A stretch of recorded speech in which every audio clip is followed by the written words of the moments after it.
Marvelous Disney, the podcast that discusses the most recent doings at one of the more dynamic divisions of the Walt Disney Company, which is, of course, Marvel Entertainment. This is entertainment writer Jim Hill, and my co-host, the amazing Aaron Adams, and I are recording this week's episode on Wednesday, September 29th, 2021.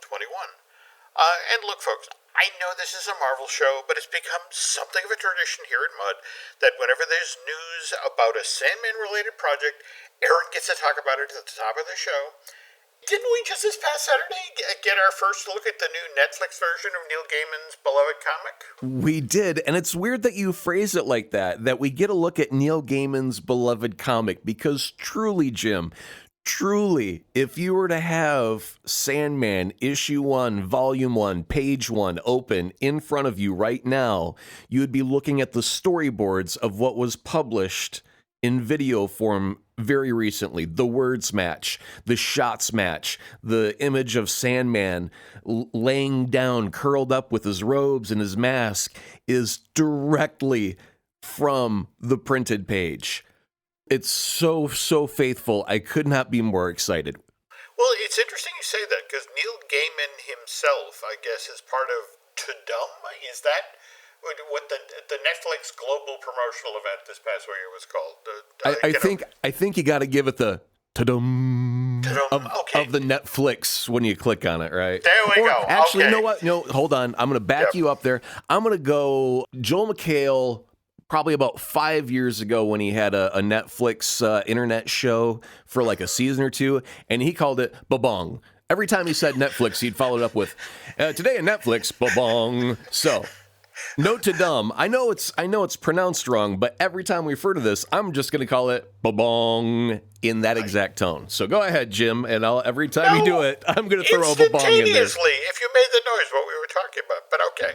But Gaiman, I guess, is leading up to the clip that was shared at Babong. It was heard to say that this project has been in the works. He described it as a decades-long gestation, but he said, in a weird sort of way, it turned out to be a bit of a blessing, because it allowed Neil to force the production team to stay as true to the comics as possible. I got to tell you, just the quick version of the history of this, because we love a good history lesson about a property, Jim. Yeah, we do. This was going to be, once upon a time, Joseph Gordon-Levitt as the Sandman, also in talks to direct it, but as a film, right? We try and get all of the entirety of Sandman into a film, and nobody could crack that nut. That was a thing that went around Hollywood dozens and dozens of times. How do we turn this into a movie? How do we turn this into a movie? And you can't. And just like we were talking about with the Peter Jackson Lord of the Rings, it's the right person across the table from you that you're making the deal with that has to be present in that equation. And finally, after years, Netflix goes, well, what if we made a series? It's like, hey, nut has been cracked. Let's move forward with this negotiation. And now you've got something that is much more possible to do, right? Now it's just a matter of casting, and are you going to give us a budget to pull it off? And are you going to make... And the other thing was, Neil Gaiman's other properties, like American Gods, he didn't have a heavy hand in the say of what happened there. And so the showrunners of that, no, we got to go, 4 or 5 seasons. And it went like 3 seasons too long. They dragged it out. They wanted to milk that cow until it was bone dry and dead.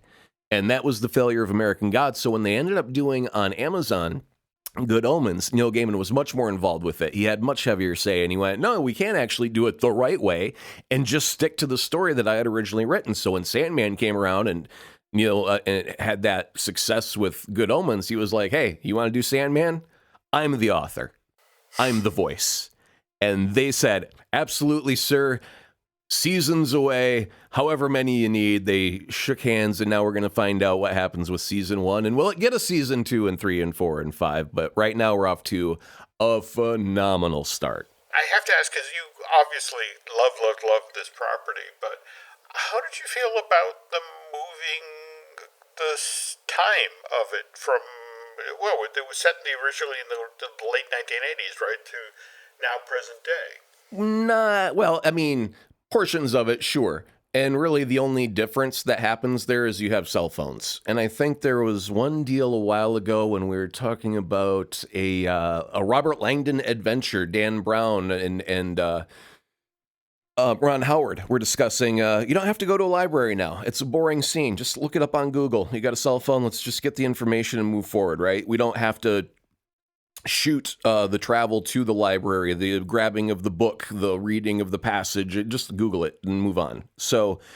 moving the timeline can actually be beneficial of we don't have to do the investigation, the long investigation. We can just go to our smartphone, get some info and move on. But really, it doesn't change because in the lore of the Sandman, we go back to the Arabian Nights. We go back to we talk to Shakespeare while he's still alive. We go through all the periods of time because death is eternal and so is dream and desire. So it starts in the now, but after the things in the now happen, time doesn't matter anymore because we go to all of them. So interesting. Okay. Yeah, not that big of a deal. Out of all the things you can change, I think that just makes it so the viewers today can feel connected to the now. It doesn't have to be there's no reason for it to be a period piece. It just happened. That's when it was created, was back then. And it was current in that era when it was written. So it's fine to be current now as well. Okay. So just to wrap things up here, we know we've got 11 episodes coming. Netflix and production wrapped just in August of this year. However, the one thing we don't know right now is when Neil Gaiman's Sandman is going to actually show up on the subscription streaming service. There are rumors to the effect of early 2022. Have you heard anything? Yeah, Neil has already confirmed that simply because of the timeline that they took in the creation of Good Omens and to add the special effects, and that he knew that Sandman was going to be very much more effects heavy than what Good Omens was, so it would require more time and attention, and there were delays due to COVID, obviously, that slowed things down. So he said that he couldn't fathom any way of them getting it out before the end of 2021 and doing it justice. It had to come out after 2022 to finish it. Otherwise, you're looking at scene 32 missing.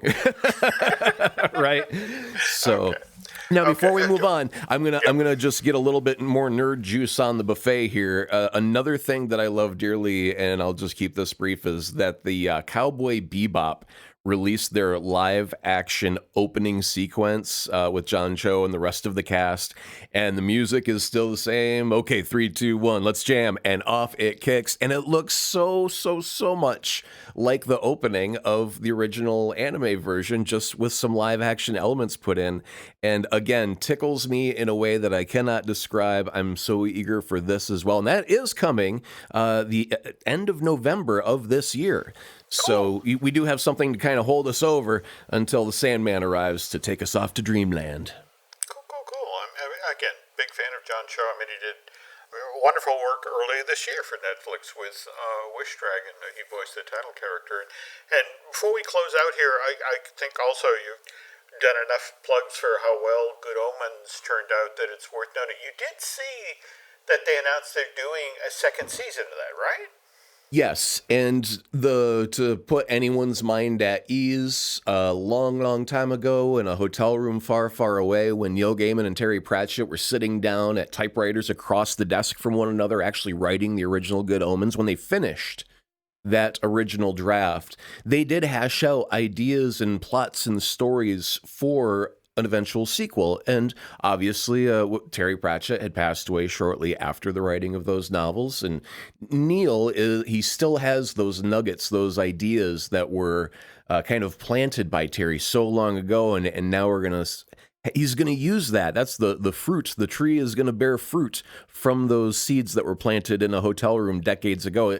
It's not just hey, we need a sequel, and some anonymous writer in some far off land just hammers something out. This is coming straight from the source that the original came from, and we believe with the heavenly blessing of Terry Pratchett. Very cool. Well, when we have more definitive news on when Sandman will, in fact, get underway at Netflix, you can bet Aaron will share it here. And speaking of news, the news portion of today's show is brought to you by Storybook Destinations, trusted travel partner of the Jim Hill Media Podcast Network. For a worry-free travel experience, please book online at storybookdestinations.com. I know the show is going to be posted online on Friday, October 1st, which is the day that Venom Let There Be Carnage will be released to theaters. I promise that Aaron and I will talk about this Andy Serkis film on next week's show. Neither of us have seen the Venom sequel at this point, so we don't yet know what this "don't miss that final scene in the credits" thing is all about. So please hang in there. We are less than 24 hours out from the actual release of Venom Let There Be Carnage, and to help boost the overall opening weekend box office for this spunk. Is that how we're pronouncing it? It is the most humiliating way to say it, so absolutely, spunk, it is. Okay. And of course, that stands for the Sony Pictures Universe of Marvel Characters. Amy Pascal, she was the chairman of the motion picture group at Sony Pictures Entertainment from 2006 to 2015. These days, she was the producer of the original Venom in 2018 and is also the producer of the sequel, Let There Be Carnage.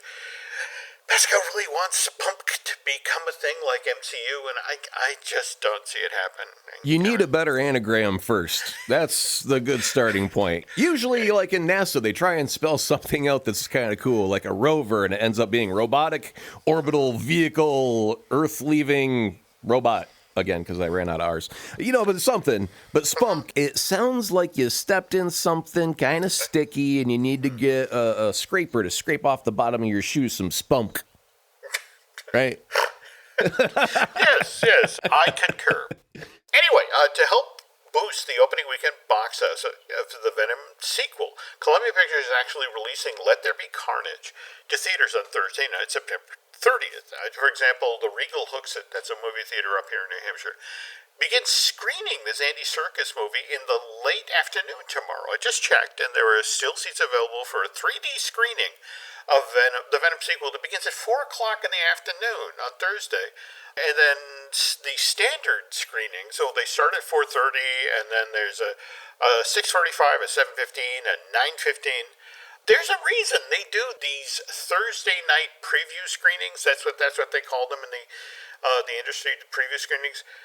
They really do help with the box office. I mean, for example, Shang-Chi, ticket sales for the Thursday night preview screenings for the Destin Daniel Cretton film, they pulled in 8.8 million, which that was nearly 10% of all the tickets sold for Shang-Chi over its first weekend of domestic release. I mean, that movie wound up making 90 million in North America its first 3.5 days, if you count those 30-night preview screenings, just over those 3.5 days. And did you see that Shang-Chi was number one at the box office again this past weekend? That was the fourth weekend in a row? No, but congratulations. I would go into a closet, open up a box, grab a hat so I could put it on, then take it off and doff my cap to you. I do want to say, Jim, to kind of back you up, in the advertising industry, one thing that we are aware of is that one of the most positive motivators is word of mouth. I can write an ad and I can use all of the trickery in the world, and maybe I can get you to do what I want you to do, but probably not. But word of mouth from a friend that comes up to you. Oh, did you see that movie? Oh, that's really good. You know, you like this person. You've had a relationship with you. They are looking out for your back. They, let you cry on their shoulder when you broke up with your spouse or whatever it was. They were there for you through thick and thin. They're not going to steer you wrong, obviously. So I'm going to go put my money down on Venom Let There Be Carnage. And if they think they've got something worthwhile, they're going to show it off. They're going to put a little spotlight on it early. Generate some buzz from people who are not ad execs. We've been trained not to really believe commercials anymore. So a friend, a colleague coming up going, hey, we went to go see that movie, had a really great time, is much more powerful to motivate another person to go into a theater than any advertisement could be. And especially in a time of COVID, when some people are still canceling movies and other people are moving dates up, there seems to be a confusion. Is it okay to go to a theater or isn't it? And it seems like it is. And Sony wants to encourage that. And what better way to have your friends say, hey, we went, it was a great time, go see a movie.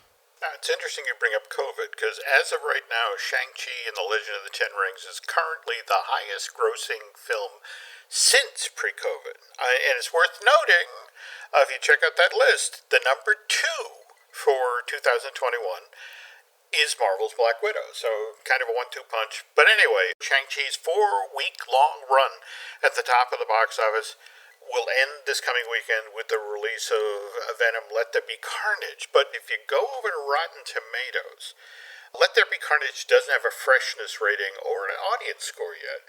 That's because this Columbia Pictures release has yet to be shown to film critics, which, you know, Aaron, typically, when you're like just a day and a half out from a film being released, the fact that it hasn't been shown to critics yet, that's typically a warning sign that there's something wrong with this movie, that they don't want the reviews out ahead. Well, honestly, there is the difference between a critic's opinion and a casual observer's opinion. A critic may have gone to a fancy film school and learned everything there is to know about the making of the art known as cinema, and that, sir, is drivel.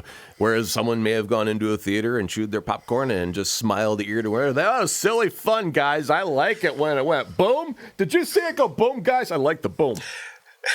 And there's a difference. So, well, no. Look, you're not wrong. But actually what's kind of interesting is if you talk to the folks at Sony Pictures Entertainment, actually it's a different thing going on here. And it ties back in with what we talked about at the top of the show, that there's a scene in the credits that they're trying to keep secret. And in fact, comicbook.com actually shared this last week. Tom Hardy himself introduced an early screening of Venom Let There Be Carnage in London, and at that time, Hardy turned to the audience and said, there is something possibly at the end of this movie that you might see that has become something of a tradition with these Marvel movies. What you see here, when you leave here, let it stay here. Will you promise me that whatever you see at the end of the movie during the credits, you will let it stay here and not tweet it? And what's really kind of cool is he did this on the 19th of September. And the audience at this early screening actually honored Tom Hardy's request, which kind of makes me happy, sort of restores my faith in humanity. Whereas then there's this week's story about Ike Perlmutter, the chairman of Marvel Entertainment. Did you see this about him being investigated by the House? I don't even know if I want to know about what they could have done, but shoot, let's go. It's news, right? We gotta. It's news. Okay, all right, so grab the shovel and dig, sir.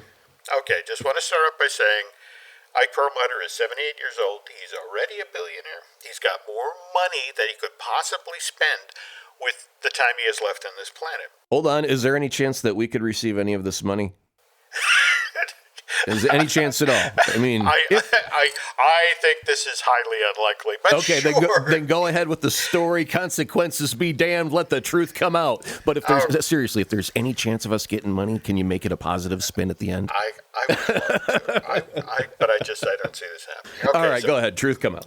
Earlier this week, news broke that Perlmutter, along with attorney Mark Sherman and Dr. Bruce Moskowitz, were involved in a scheme to influence the Veterans Administration. The idea here was this trio would gain access to some of the personal information that would be found in veterans' personnel files and then profit from this info. These three tried to pull off this scheme while Donald Trump was still president, and it turns out they were able to get this in motion because Ike, Mac, and Bruce were all members at Mar-a-Lago, Trump's private golf club in Florida. And these three would then use the access they had to the president as members of his private golf club to then influence policies at the VA to their own benefit. And I have to say that I'm a veteran myself, and I'm going to the VA next week for an eye appointment, and I see all of the rather elderly people who typically go to the VA and who've served their country, and the fact that somebody was trying to profit off of these people who serve their country, I find it kind of appalling. Well, certainly. Like when you said that they were trying to, get stuff to work for their way, I'm like, are they trying to get their medicine for like a discount, or what, is there a scam involved, a Ponzi scheme? Here we go. Let me share what's come out so far about the investigation. Carolyn Maloney, she's the chairman of the House Oversight Committee, has stated that these three violated the law and sought to exert improper influence over government officials to further their own personal interests. Now, mind you, to be fair, a representative from Ike Perlmutter's office insists that this is all an innocent misunderstanding. I think this is our way into possibly getting some money. Oh, okay, cool. Okay. In a statement released earlier this week, Perlmutter's office claimed that the VA's struggles were no secret, which is why when the president and senior leadership of the VA asked for our help, we gladly volunteered our time to do so. So, again, the Oversight Committee is looking into what Ike, Bruce, and their pal did here. So it's going to be interesting to see how this plays out. I will tell you that the folks at Disney are not real happy with Ike Perlmutter this week. Now, mind you, Disney's already having a tough Marvel-related week. Did you see what the mouse is being sued by family members of Marvel creators like Stan Lee, Steve Ditko, and Gene Colan? Now, that I did see. And Okay. that seemed like it could have some consequences that were, universe-shattering, shall we say. Cinematic universe-shattering. Damn it, I'll say it, Marvel is cinematic universe-shattering. What's up with that? But notice, at no time do you say spunk No. shattering. No. It's Well, I don't wear shoes very often, and I don't leave the house very often, so I have a very rare opportunity to actually get spunk on the bottom of my shoes. There we go.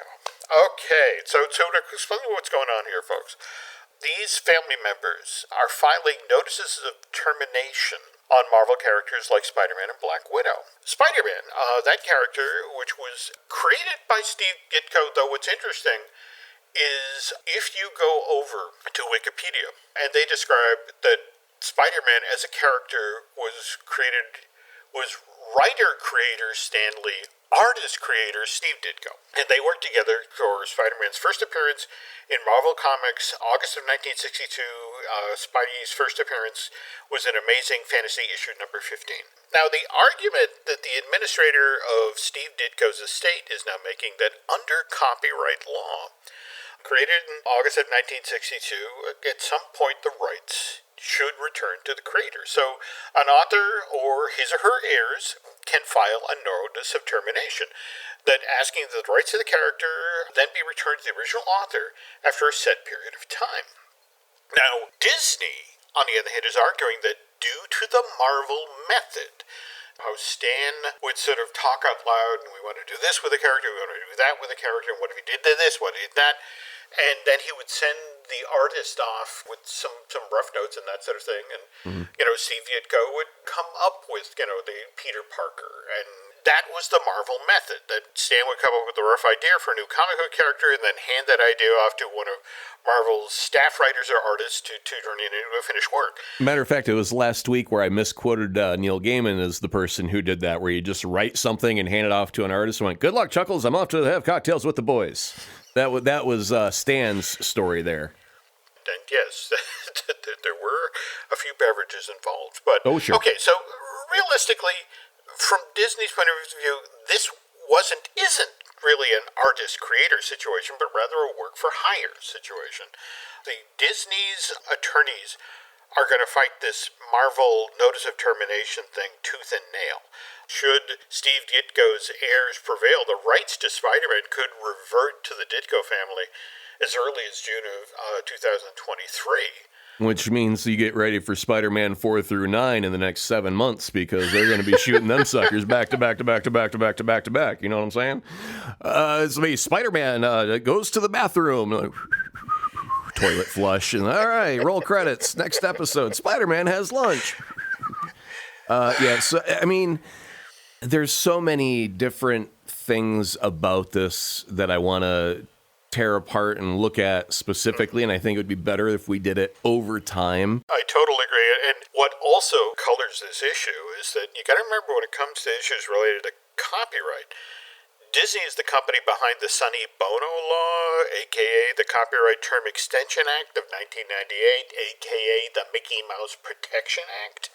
Under this act, works made in 1923 or afterwards are still protected by copyright in 1998 and would not enter the public domain till January of 2019 or later. So, and Mickey, who having first appeared in 1928, with Spidey supposedly potentially being returned to the Ditko family in June of 1923, Mickey supposedly will enter the public domain as early as 2024.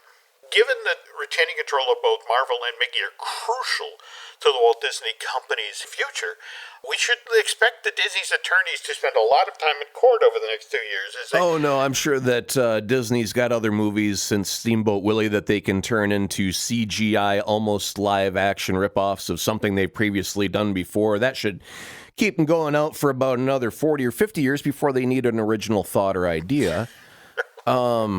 Did I say that out loud? I think I did. I think you said the quiet part out loud. I may have. I was so looking forward to the Disney Studio Christmas party, but not anymore, my friend. We're going to be eating them drumsticks solo. Anyway, the some of the questions are like a writer writes a thing for like a publication, and that publication gets to use it for the rest of their eternal life, even if the writer goes away and goes to work somewhere else, right? And I know I've still got commercials playing at a radio station I haven't worked at 20 years ago. They're still playing today. I'm not getting anything out of that. The station is 100% because I was work for hire. And very, very recently, Mr. Foot and Mouth Disease, Bob Chapek, was talking about how times are changing and the old ways of actor contracts is going to be different at Disney. Didn't he say something like that very recently? He did. Right? So my hunch is with things like, this just came out of the blue, so this wasn't on their mind at the moment. But if this is now a new dragon that they've got to slay on the battlefield, while they're battling Scarlett Johansson and trying to keep their company growing and bigger and better, and it's like, oh, you're going to take away our characters. And do you think Hollywood, or a portion of Hollywood, like Disney is not Hollywood, but do you think Disney can go, you're work for hire now? You don't get paid forever and ever and ever just because you're a part of this. This new contract says, I'm going to pay you very, very handsomely up front. I am so confident that we're going to make bank. I'm going to give you $50 million. And most people would go, I'll take that deal because it's more than what I would have gotten if I would have done back ends for the rest of my life.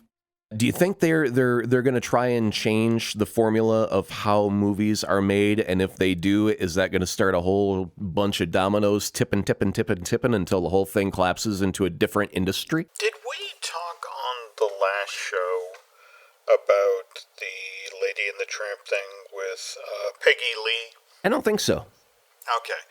There was a court case in the late 80s, early 90s where Peggy Lee sued the Walt Disney Company because she looked at her contract for Lady and the Tramp, and she saw that, okay, I wrote the songs for the movie in 1955, but there's nothing in this contract that says what I get paid if it gets sold on VHS. Mm-hmm. And, she took Disney to court, and it was one of these cases where going into it, Disney knew that this is going to be a disaster for us because Peggy at that point was not the lovely young lady that she'd been, in the 50s. She was elderly, infirm, in a wheelchair. She was the ultimate sympathetic witness.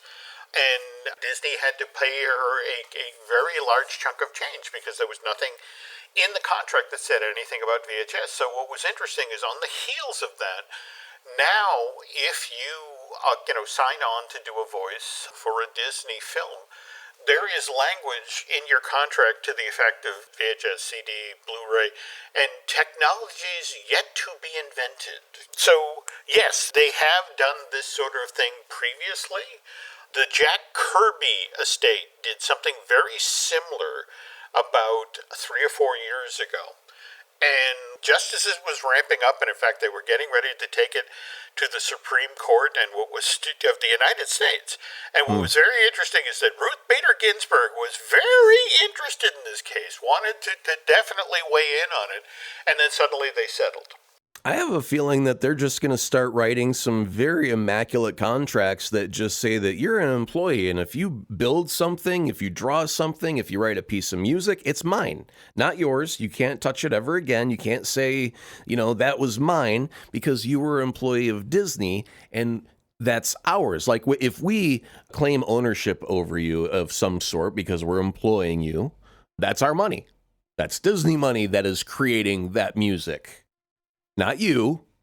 And you need to, when you come on board, you're going to sign a contract that's going to say, in 100 years, your grandkids will only be able to point and say, my granddad wrote that, but I don't have a cent to show for it because I don't get anything out of that. You're not, we paid you for the job. You did the job. Now get off my lawn, right? If they go that route, if they start thinking that way, if they try and start enacting contracts like that, it's not just the MCU people that come on board from here on out. It's not just all of the Disney voice actors for the cartoons from here on out. It's Fox movies.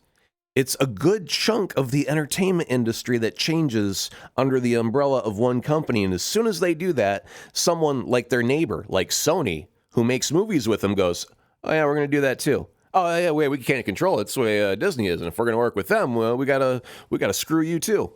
Interesting point. Okay, folks. Well, Aaron and I will keep an eye on the story. How it impacts copyright at Marvel. Likewise, this notice of termination. And speaking of termination, we're going to stop here for just a quick ad break. But when Aaron and I get back, we're going to talk about this week's episode of Marvel's What If. The family that vacations together stays together. At least, that was the plan. Except now, the dastardly desk clerk is saying he can't confirm your connecting rooms. Wait, what? That's right, ma'am. You have rooms 201 and 709. No, we cannot be 5 floors away from our kids. The doors have double locks. They'll be fine. When you want connecting rooms confirmed before you arrive, it matters where you stay. Welcome to Hilton. I see your connecting rooms are already confirmed. Hilton, for the stay. Every story you love, every invention that moves you, every idea you wished was yours, all began as nothing. Just a blank page with a blinking cursor, asking a simple question. What do you see? Great ideas start on Mac. Find out more on apple.com/Mac. All right, listen up, nacho chips. Quiet down, crispy potatoes. This is the moment Velveeta's been preparing you for, and you're not about to crack under pressure. Today's the day to go all in on the drip. Velveeta's Heat and Eat Queso is the MVP of any game day spread, so stick by them, and you'll be golden. Now get out there and make delicious history. No tailgate party is complete without Velveeta. On last week's show, we talked about Victoria Alonso, her recent promotion at Marvel Studios, and she's become sort of the Ubermeister of effects work and animation, and so she was recently interviewed about the number of projects that Marvel currently had in development for Disney Plus or for theatrical release. And she said, how many grains of sand are on the beach? How many stars are in the sky? Was it that dramatic? Actually, she kind of put the needle in the other direction, but in a very sweet way. The interviewer said, I heard you guys have 35 movies and limited series in the work at Marvel Studios, and Victoria came back and said, it's actually just 31. Please don't give me 4 more Marvel movies and TV shows to work on. It's tough enough just doing 31. So she's on a very private beach, apparently. Okay. Yeah, no, that's it exactly. I just want this one tiny pile of sand. Well, anyway, I bring this story up because it's part of the lead up to this week's episode of Marvel What If. A.C. Bradley, she's the head writer of this animated series, but she admitted that season 1 of this Disney Plus show had originally supposed to have 10 episodes, but due to the pandemic, one episode that was planned for season 1 of Marvel's What If wound up getting pushed off to season 2. Is this where I start throwing my temper tantrum, or should I wait till you finish? Should I break a glass, throw a thing? No, I think you'll actually be happy with her explanation here. Oh, okay. That Bradley explained in an interview with EW that this particular episode was supposed to have been a more light, upbeat Tony Stark episode. I noticed on Twitter we're getting a lot of crap from killing Tony a lot. He's become the Kenny of the What If universe by accident. Oh my God, they killed Tony Stark! You bastards! There we go. So season 1 of Marvel What If wound up just being 9 episodes long.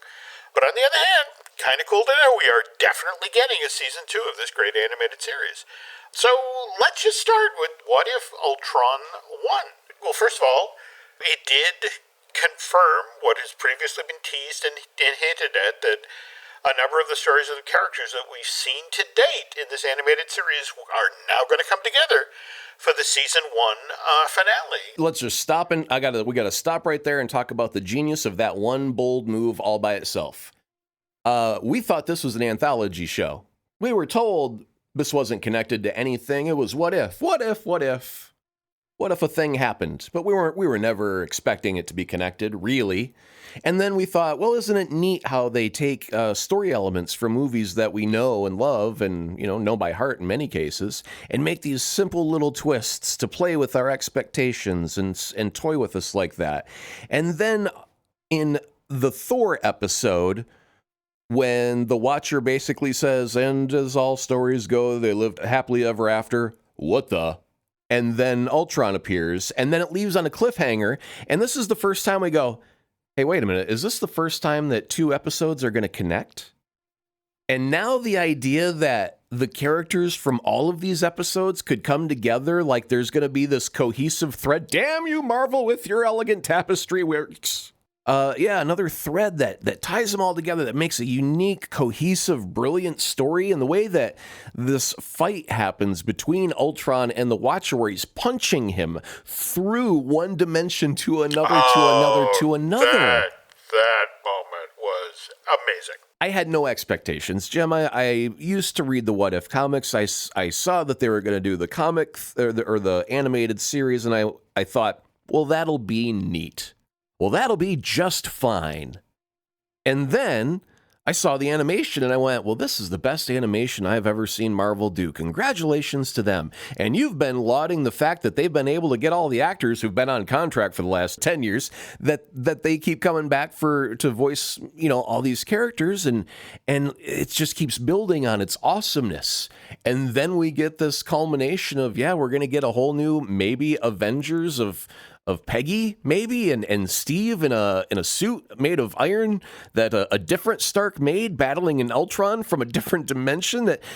Now, we got to cover one thing. This is a thing on Twitter I saw where a lot of fans were like, hey, now, I want to call shenanigans in this episode.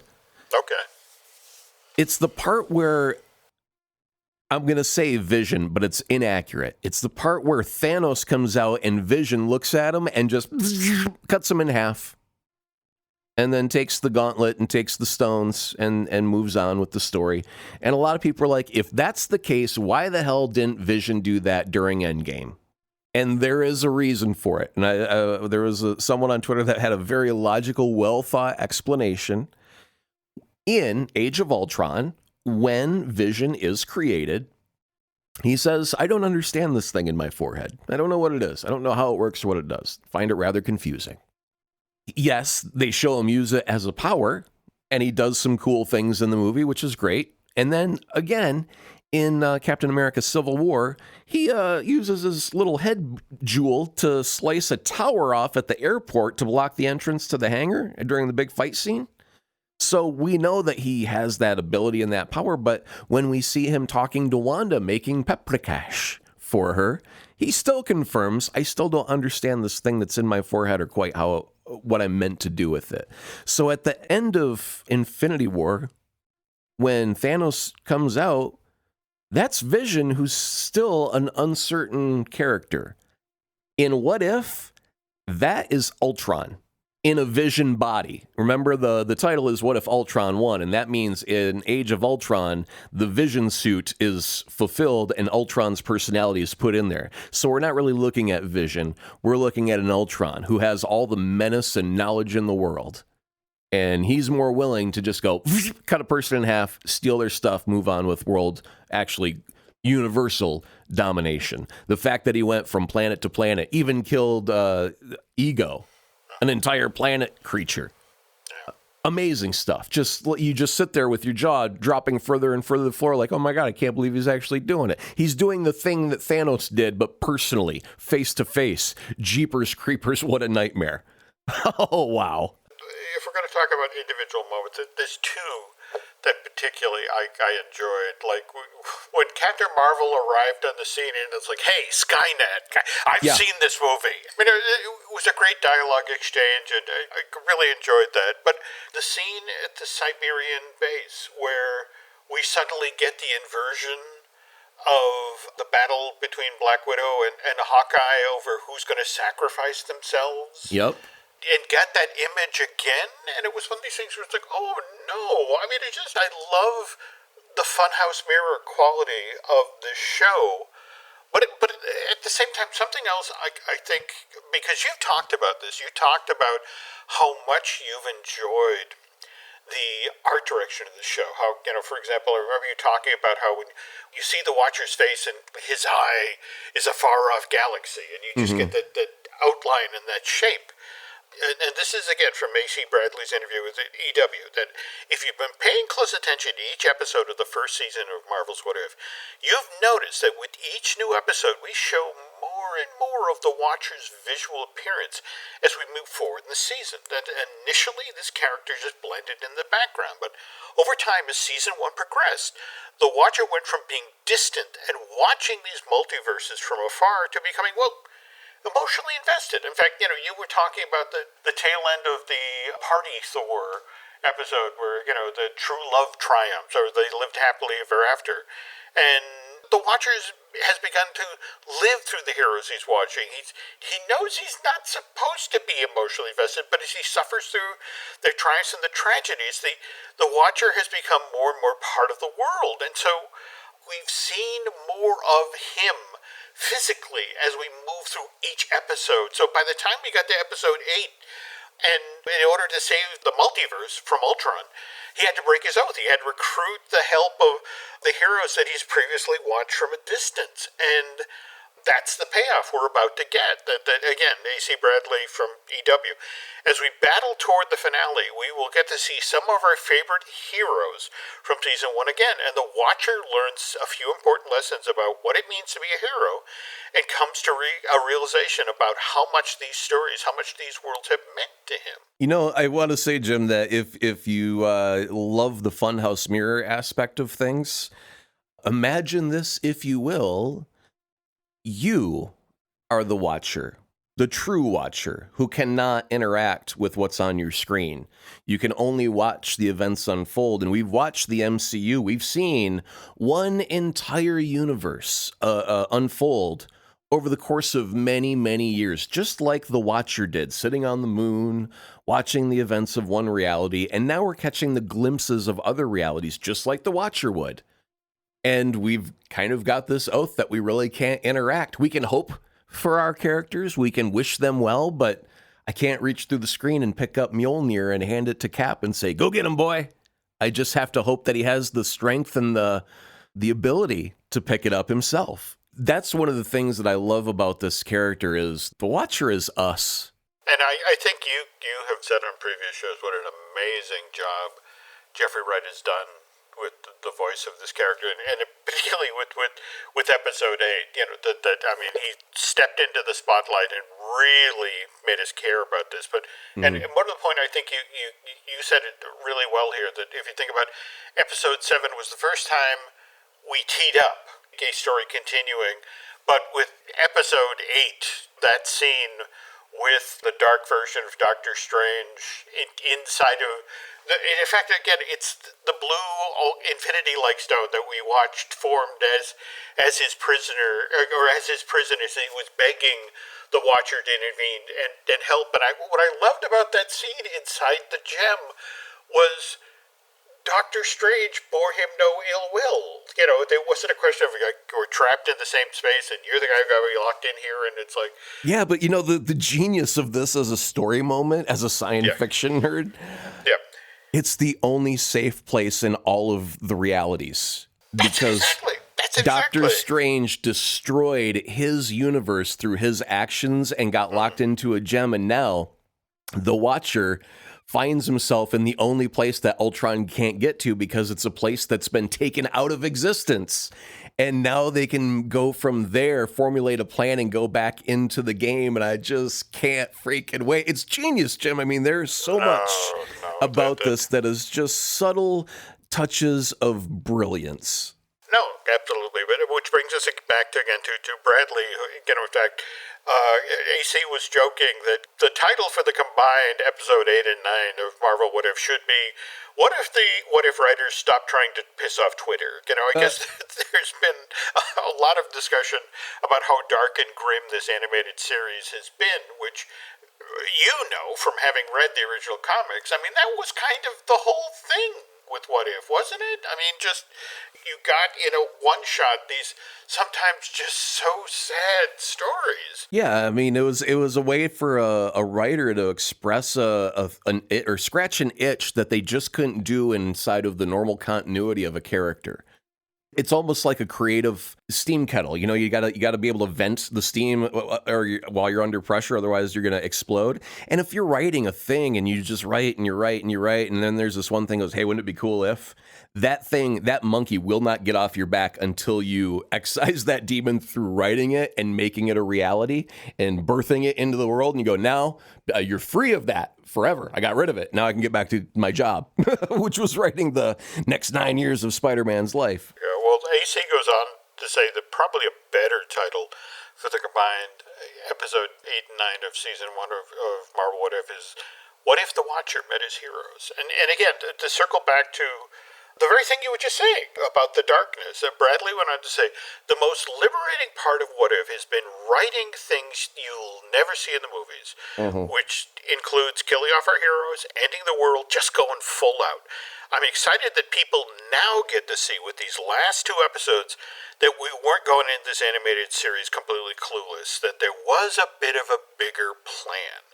I'm aware that many of the episodes ended tragically, and there might be a reason. I'm hoping people have enjoyed the ride so far and that the finale gives them everything we promised. So next Wednesday can't get here soon enough. I so want to see how this story wraps, who comes back. But in a weird sort of way, I'm equally thrilled to get confirmation. So season 2, we get a season 2 of What If, and what are they going to do with that one? Well, I mean, since it is animated, you got to do that. It's a little bit more time consuming than a live action production may be. So I think they want to get those signed up and ready to go much more quickly. In case they do have a monster hit. And I mean, internally, I'm sure it's like when you're looking at dailies of a film, you're seeing the stuff, the animation coming out for scenes, and you go, holy cow, guys, that's just brilliant. Yes, please, more of that. Sign me up for a second season. I don't think it took very long internally to make that decision once they started seeing just small glimpses of what they were getting out of the back end of that. Probably true. Okay, One final thing before we end this week's show. Last week, we talked about Denis Villeneuve. He's the director of the new Dune movie and what he had to say about the Marvel Cinematic Universe. And we then shared what the director of the original Doctor Strange, Scott Derrickson, had to say as he defended this super popular film franchise. And remember, that whole thing got teed up by what Martin Scorsese had said about the MCU when he was out promoting The Irishman. And it sounds like there's a lot of pee that got everywhere. Did anyone die in this pissing match? What's going on here, guys? Can't we all just agree that movies are fun? Well, see, now, Stellan Skarsgård, he's the very talented gentleman who played Dr. Eric Selvig in the original Thor, The Avengers, Thor the Dark World, and Avengers Age of Ultron. He was interviewed at the Gothenburg Film Festival by their artistic director, Johannes Holmberg, back in January of 2020, and he got asked about this Scorsese MCU controversy. And what's interesting is Skarsgård had a very thoughtful response. What Martin Scorsese wrote in his article with the New York Times was not that it was Marvel's fault, because it's not. He knows that. The fault is we have, for decades, believed that the market should rule everything and that the rich should get richer. And that is the root of it all, because what has happened is all the little distribution companies have been erased. It's monopoly now. Some film companies are not run by people who want to make money off of film because they love film. They're run by big corporations who want 10% back on their invested capital, which means as long as they sell popcorn, it's fine. That's why all of the mid-range films, the films that cost less than $100 million to make, but sometimes have a budget that's more than $3 million, they don't exist anymore. Mid-range films are the ones that can slowly grow in a cinema. They open in a few cinemas, and then they go on for years. And One Flew Over the Cuckoo's Nest, which was originally released in 1975, that ran continuously in Stockholm for 20 years. That doesn't happen anymore. So what's happening to cinema today is not the fault of Marvel. It's the fault of the idea of how the economic systems of the world should work, because these systems are all fiction. But the fiction we've had over the past couple of decades have led to this. What I loved about what Stellan said here is, look, it's not the movie's fault. Nowadays, in the term show business, the most important world is business. You know, what I would love to see happen right now. And by the way, I am a fan of Denis Villeneuve's movies. Truly, I think he's a wonderful, wonderful director. We say things on the show critically sometimes because we're just giving our opinions, and that happens sometimes. And you know what? Sometimes our opinions may hurt the feelings of some of the people that created the thing, if those people listen to us, but I'm sure they got better stuff to do than listen to two idiots like us. But Dennis really, really, really should assemble his cast of Dune and say those words out loud and watch the faces of some of his actors, because Zendaya, she's in Dune, and she's also been in the Spider-Man movies. Oscar Isaac is the new Moon Knight. It was also... in Age of Apocalypse in the X-Men movies. Stellan Skarsgård, you obviously mentioned as Selvig. Oh, that's right. Oh my God, I forgot he's actually in. Oh, geez, yeah. Oof. Like I planned it. Yep. So. You got Josh Brolin, who was not only Thanos, but he was in the Deadpool movie as was it Cable? There, so you got him. Let's see, we got Dave Bautista is also in Dune, who is obviously Drax the Destroyer. So really, Dennis, assemble your cast on the work that they've done in front of them, and then see what happens, my friend. I like your movies, but think about some of your opinions before you blurt them out. Please and thank you. Good day. Well, again, this is why I so enjoy doing the show with you. Wow, that's some great thinking there. Well, not on his part. Well, certainly not. Certainly not. Okay, folks, so that is going to do it for this week's Marvelous Disney. If you could do Aaron and I a favor, if you could head on over to Apple Podcasts and rate and review, that does help quite a bit with the notice of the show. And by the way, if you really, really, really like what you heard here, if you want to head over to Bandcamp and subscribe, that would be helpful as well. We have a couple other podcasts here. We've got Disney Dish with Len Testa. We've got Fine Tuning with Drew Taylor. Likewise, New Universal Joint. Did you see, by the way, they announced that they are expanding the Super Nintendo World for Japan, that they're going to do a Donkey Kong area as well? Well, you know, it would be great if they were to increase it by about 64 acres so they could call it Super Nintendo 64. Da-dum-bum. All right. Thank you, ladies and gentlemen. Try the veal. Have a great night. Don't forget to tip your bartenders and waitresses. We out of here. Well, he may be out of here, but if you enjoy listening to Darren's contribution to the show here, you should follow him on social media. And how might we do that? Over on Twitter at Azaprod, AZAPROD. Please and thank you. I'll chat with you online. Cool. And social media-wise, you can find us on Twitter and Instagram as Jim Hill Media, and over on Facebook as Jim Hill Media News. And like I said, this time next week, Aaron and I will have seen the finale of Season 1 of What If, and hopefully we'll also have gotten to see Venom Let There Be Carnage, so should be a fun show. So please come back, and till then, take care.